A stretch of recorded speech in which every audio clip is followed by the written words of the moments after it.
രംഗത്തിലേക്ക് ഏവർക്കും സ്വാഗതം. ഞാൻ 10 ബിയിൽ നിന്നും കാവേരി. മലയാള നോവലിസ്റ്റും ചെറുകഥാകൃത്തും സ്വാതന്ത്ര്യ സമര സേനാനിയുമായ വൈക്കം മുഹമ്മദ് ബഷീറിന്റെ ചരമദിനമാണ് ജൂലൈ 5 കേരളം ബഷീർ ദിനമായി ആചരിക്കുന്നത്. മാന്ത്രികൻ വൈക്കം മുഹമ്മദ് ബഷീറിനോടുള്ള ആദരസൂചകമായി വിദ്യാരംഗം കലാസാഹിത്യ വേദിയുടെ ആഭിമുഖ്യത്തിൽ വിവിധ മത്സരങ്ങൾ നടത്തി. ജൂലൈ 4 വെള്ളിയാഴ്ച സ്കൂൾ അസംബ്ലിയിൽ ബഷീർ അനുസ്മരണം നടത്തി. ബഷീറിന്റെ ബാല്യകാല സഖി എന്ന നോവലിലെ ഒന്നും കൂട്ടിയാൽ ഇമ്മണി വലിയ ഒന്നാണ് എന്ന ചിന്താവിഷയം അവതരിപ്പിച്ചുകൊണ്ട് നിറത്തിന്റെയും സമ്പത്തിന്റെയും ജാതിയുടെയും പേരിൽ മനുഷ്യർ രണ്ടാകരുതെന്നും ഒന്നായി നിലകൊള്ളണമെന്നും 10 ബിയിലെ അശ്വാഖ് പറഞ്ഞു.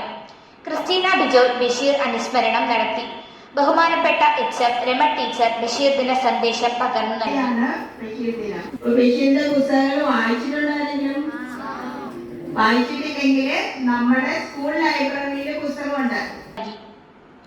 ജൂലൈ 7, 8, 9, 10 എന്നീ തീയതികളിൽ യഥാക്രമം ബഷീർ ക്വിസ്, ബഷീറിന്റെ മുഖചിത്ര രചന, ബഷീർ കഥാവായന, ബഷീർ കഥാപാത്ര റീൽസുകൾ എന്നീ മത്സരങ്ങൾ നടത്തി.